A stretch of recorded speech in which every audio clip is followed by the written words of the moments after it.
Hello dear students, myself Dr. Sachin Gurwade, Assistant Professor from Department of Zoology, KTHM College, Nasik. In the previous video of Subject Animal Diversity 4, we have started the chapter number 2, that is the Introduction to Class Aves. And in the first lecture of that chapter, we have already learned the silent features of class Aves and their example. Now in this lecture, we are going to start with the next topic, that is the classification of the class Aves. Okay, so let's see the classification of class Aves. Now obviously in the previous lecture we have already discussed that the Aves, they are one of the highly developed class of vertebrate comprising of all the birds. And I have already tell you that these birds, they are forming the homogeneous group as compared to the other classes belongs to the chordata. And the characteristic features which makes them special chordate, that is they are adapted for the purpose of flight, and they are characterized by presence of the feathers on their body, and due to the presence of feather they are also able to maintain the constant body temperature. They are provided with a high metabolic rate. This is due to the flight activity, and their lungs are also extremely developed. So in the previous lecture we have already discussed all these characteristic features, and these are the examples of the birds. Now these aves, though it is the homogeneous group, but again the classification of the aves gives you idea about the diversification that occurs among the birds. So the bird shows comparatively the lesser diversification than that of the any other vertebrate group. Okay, if you see the diversification among the reptiles, if in the fishes, that is the pisces, and the mammals, you will find that there is a great diversification in terms of the body of that organism and their habitat is concerned. But if you see the birds as compared to the other vertebrate classes, the aves shows less diversification. There are about 9,026 living species of the birds are known for the science, of which 1,233 species of the birds, they are found in India, or they are reported in India. Now according to the Wetmore in 1960, there are about 34 orders, and this 34 order comprising the 27 instinct order, that is living birds, and the 7 they are the extinct orders which are not present nowadays. So the classification of the class aves is given by the Wetmore in 1960. So this class aves is firstly classified into the, or is divided into the two subclasses, Archaeornithes and Neornithes.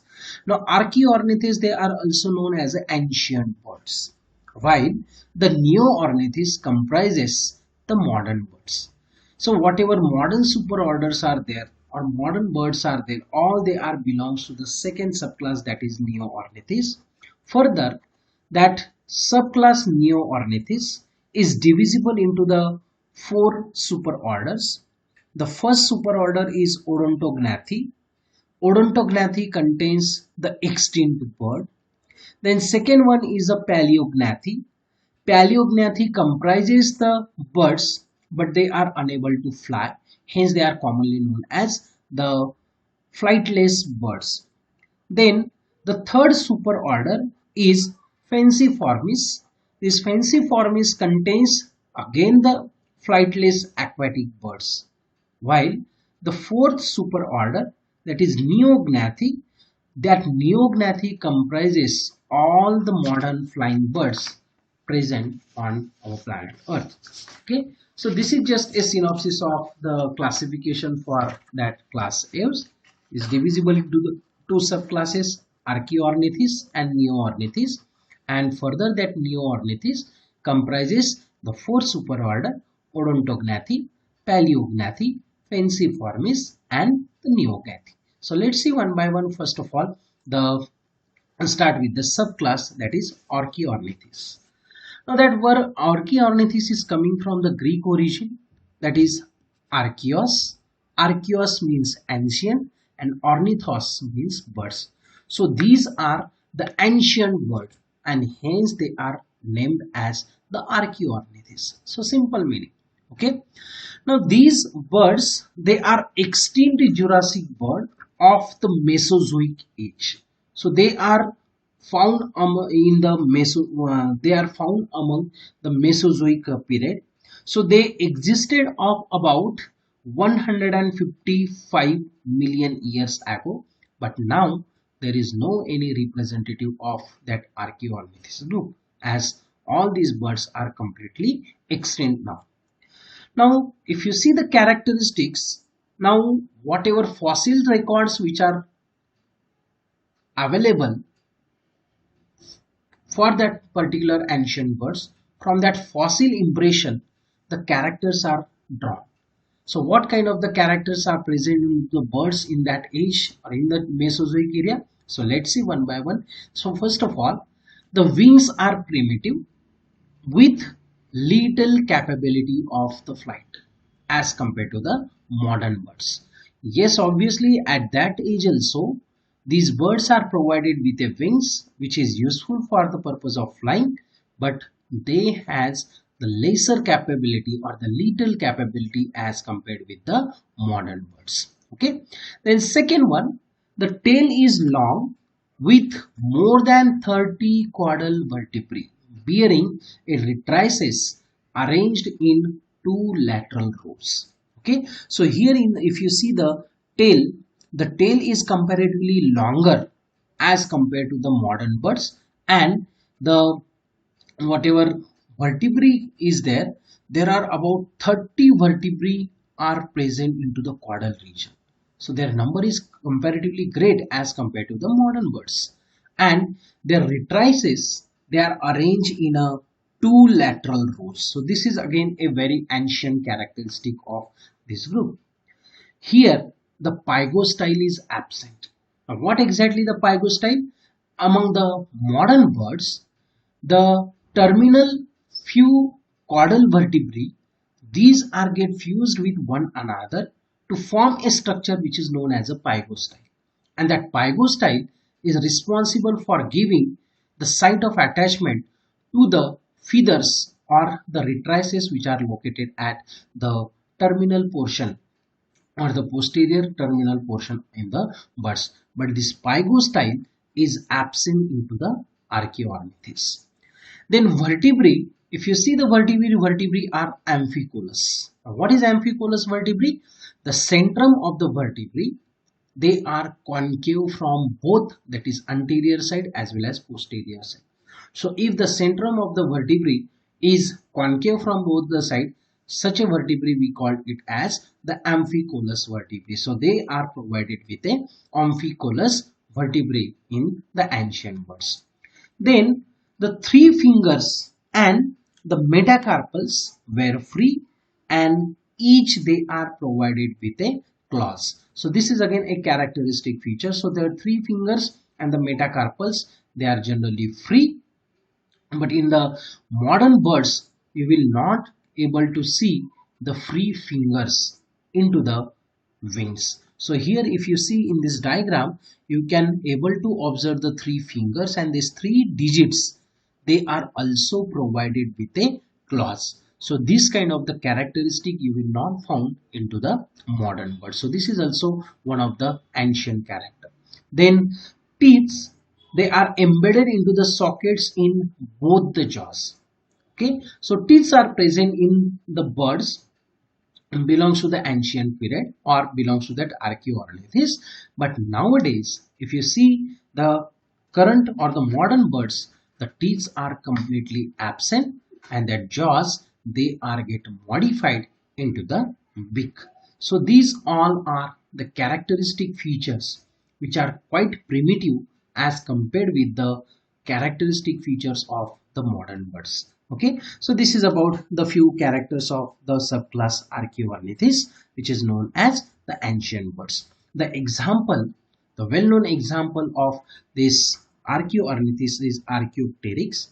Now, I think you know that this fossil is a very popular Archaeopteryx fossil, and it is considered as the connecting link between the birds and the reptiles. So this is about the first subclass, that is Archaeornithes.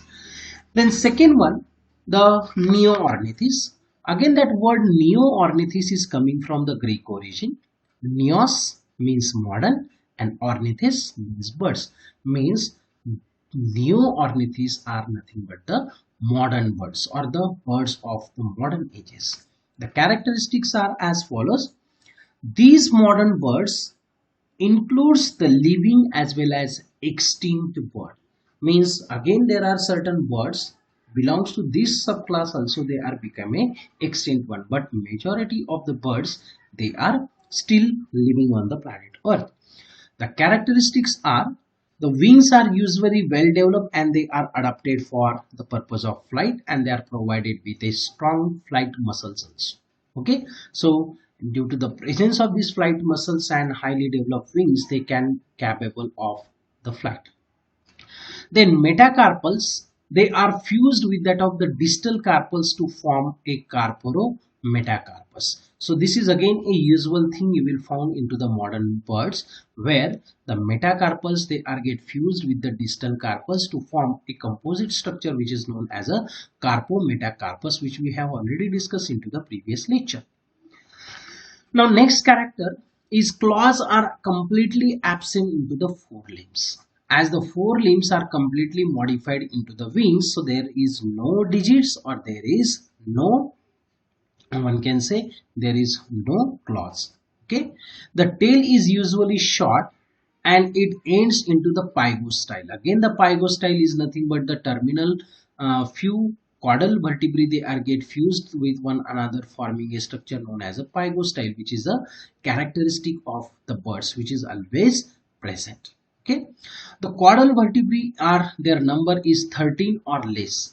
In the first subclass we have learned there are about 30 caudal vertebrae, but as compared to the Archaeornithes, in the Neornithes there are the less number of vertebrae, or less than half number of vertebrae present than that of the Archaeornithes. So here the number is either maximum 13 or maybe less than the 13. And with retrices, they are arranged in a fan-like manner. Okay, so the retrices are arranged in a fan-like manner. In a Archaeornithes, they are occurs in a double row. Then vertebrae are heterocylous in living birds. In the living birds, one side of the centrum is the concave and another one is a convex, which are giving the saddle-like structure. And this kind of the vertebrae we call it as the heterocylous vertebrae. So they are provided with a heterocylous vertebrae. Then teeth are completely absent except in fossil birds. Few fossil birds, they are showing the presence of teeth, but the generality is that the teeth are usually absent. Then sternum is well developed and usually is provided with a keel, so called as a carina.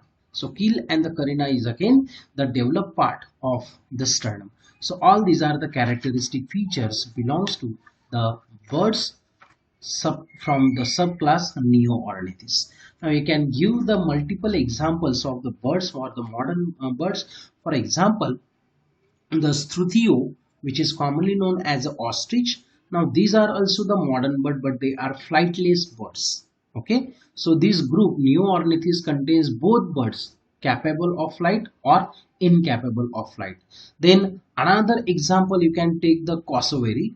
The cassowary is again a bird which is very similar to that of the ostrich. They are again unable to fly. Then another example is the Upteryx. Upteryx is commonly known as a kiwi, which is the very popular bird from the New Zealand. Okay, this also comes under the subclass Neornithes. Then well-known bird, that is Passer domesticus, which is commonly known as the sparrow. Then Psittacula eupartria or the Psittacula crameri, commonly known as a parrot. Then Corvus splendens, which is commonly known as a crow. Then Dinopium bengalensis, commonly known as the Indian woodpecker. Then Pavo cristatus. The Pavo cristatus is commonly known as a peacock. So all these are the examples of the birds belongs to the subclass Neoornithis. Okay. So further, I have already tell you that the Neoornithis is divided into the superorders. So first superorder is Paleognathae. Now Paleognathae is also known as a ratite. Okay. So again, that Paleognathae, this word is coming from the Greek origin, that is Paleos means old and Gnathos means jaws. Okay, and the ratite word is coming from the Latin origin. It coming from the word that is ratis. Ratis means the raft.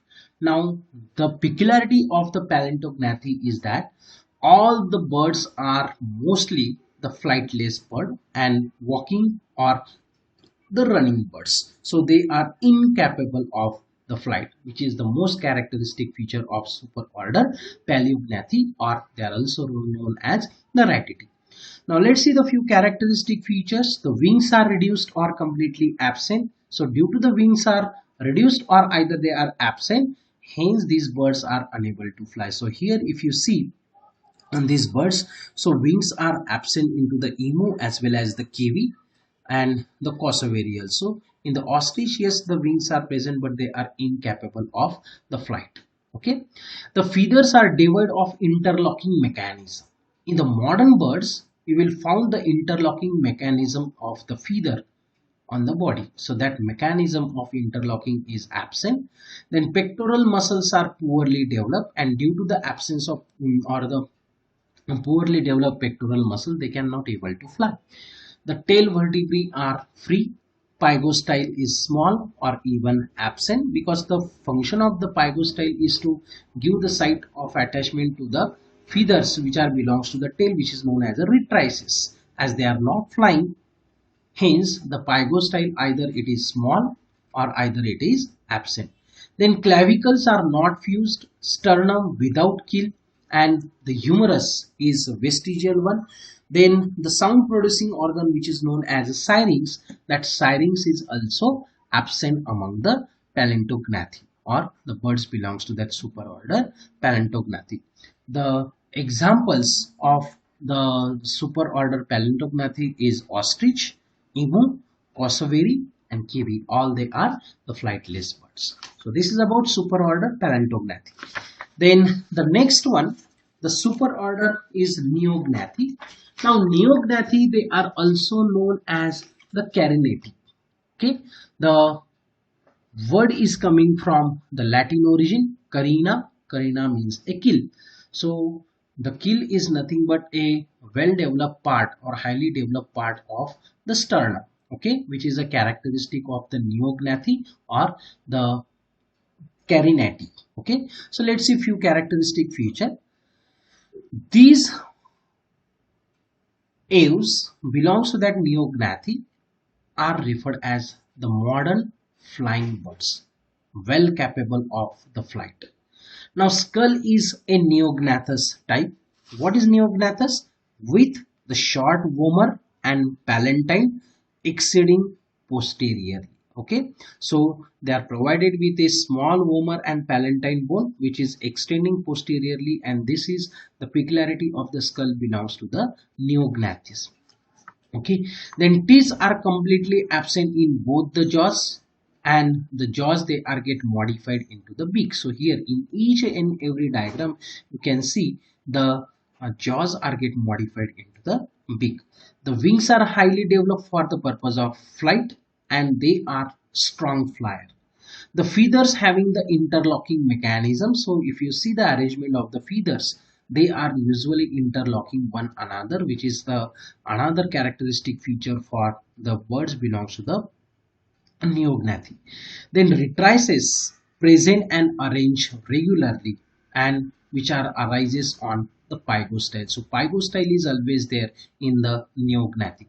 Then sternum with well developed kill is also known as a carina. So the kill or the carina is always present into the neognathic birds. Then tail vertebrae, their number is reduced and their number is about 5 to 6 only. The pygostyle, which is again a characteristic feature of the neognathic birds, which is always present. Forelimbs with carpels and metacarpals, joint and fingers included in the wings. Okay, fingers are there, but they are included into the wings. So digits are never separated from the wings. So all these are the characteristic features of the birds belongs to the superorder Neognathae. Okay, you can give the example of the Neognathian birds, that is Passer domesticus, which is commonly known as a sparrow, Corvus splendens, crow, Psittacula, Euparctria, Parsia, that is the parrot, then Dinopium bengalensis, which is commonly known as a woodpecker, then Pavo cristatus, commonly known as a peacock, and the Pseudo gelpus, which is the commonly known as the vulture. So all these are the examples belongs to the Neognathae. Okay, so and this is about the superorder Neognathae or the Carinidae. Okay, now as per your syllabus, you have given the two animal type that the two birds you have to learn. The first one is a Passer domesticus, which is known as a house sparrow, and second one is a Psittacula cramulus. So let's see first of all the Passer domesticus, commonly known as a house sparrow. Now this is the one of the most common bird and is commensal on the man. Commensal in the sense it is they are inhabiting very near to the human settlement. Okay, because the human is always having a different activity such as drying the grains, and their benefit is taken by these kinds of the birds. So these birds, they are actually following the man because they know whenever a man is present, then they will get the food easily. So they are commensal to the man. Now they make a nest in their houses. They live into the flocks in the winter and feeds on the grain, cereals, and hence they are referred as a granivorous. Now occasionally they are also feeds on the insect which are injurious to the crop, means they are not completely herbivorous. They comes under the category of omnivore, as they are mainly feeds on the grains and cereals, but occasionally they are also feeding on the insects. Now it is comparatively small bird having the size of about 10 to 16 centimeter with a distinct sexual dimorphism. So sexual dimorphism is very easy. If you see the breast area, in case of the male, they are provided with a dark patch which is absent into the female. So upper surface is earthy brown and brown streak with the blackish and the fulvous in the sense brown color, and under part is generally whitish. So this is a under part is a whitish, and here you can see the blackish fulvous color, and they are provided with the earthy brown streaks or the striations are there. And if you see the male they are provided with a black region on the throat. So here you can see the throat region or the breast region. So this is actually the photograph of the male. So they are provided with a black spot on the throat or the breast, where the female they are ashy white into the region of that breast or the throat region. So from that you can easily able to identify whether the sparrow is male or the female. Then head there bears a small eyes. So here in the diagram you can see a small eyes are present. Then the nostrils are provided at the base of the conical beak. And the beak is also a short and it is a granivorous beak is there, which is useful for feeding on the grains.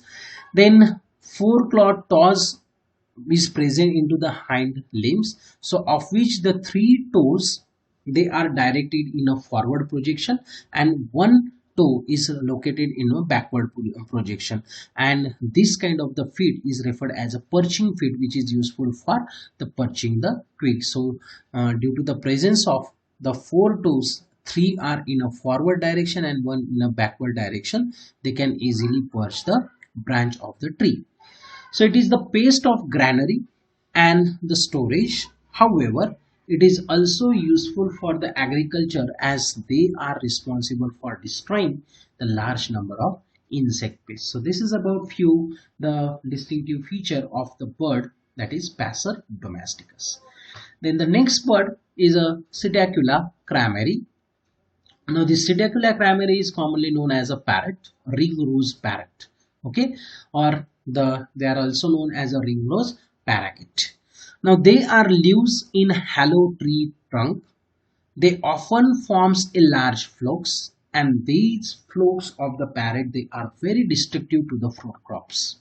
Okay, the food is chiefly comprises of the fruits and ripening grains, and for that purpose they are provided with a very strong and highly curved horny beak, which is useful for piercing the fruit also.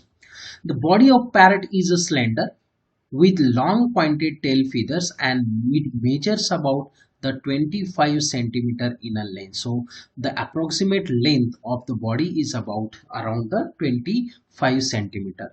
It is grass green in color. The red bill is short, so here you can see the beak is short, but it is stout and deeply hooked. So deeply hooked is very necessary for puncturing the fruits or for piercing the fruits. So they are provided with this comparatively stout, horny and deeply hooked beak. In case of male, the black and rose pink color is present around the neck, but this color is absent into the female, and female is entirely green, means there is a sexual dimorphism. Now if you see the pink, rose pink colored collar around the that neck region, then this is the indication of the male, and when that pink, rose pink color is absent, the that parrot is 100% female, because females never contain such a kind of the ring around the neck. Okay, the head bears eyes. Again, the nostrils are present at the base of beak, and they are also provided with a ear openings. The feet, they are adapted for the grasping and the climbing. The characteristic feature of the feet of the parrot is that again they are also provided with a four toes, but here the zygodactylus condition can be found. So what is zygodactylus condition? In the zygodactylus condition, two toes are lies in a forward projection, and the two toes, they are lies in a backward condition. So toe number 1 and the toe number 4, they are generally at one side, and the toe number 2 and 3, they are in a opposite direction to the toe number 1 and 4. So this kind of the condition is referred as the zygodactylus condition, and that zygodactylus condition of the feet is useful for the climbing purpose, and hence they can easily climb on a very small twig which is bearing the fruits for the purpose of feeding. Now this another characteristic feature of this Psittacula crameri is that it is a very popular cage bird of the human, and it can be taught to repeat few words, which is very popular. So hence the if we taught the parrot to repeat few words, he can able to repeat few words due to they are provided with a well developed sirens. Okay, so this is about Psittacula crameri. So in this video we have learned the classification of the aves, and we have learned the two examples, that is house sparrow and the parrot. So thank you very much.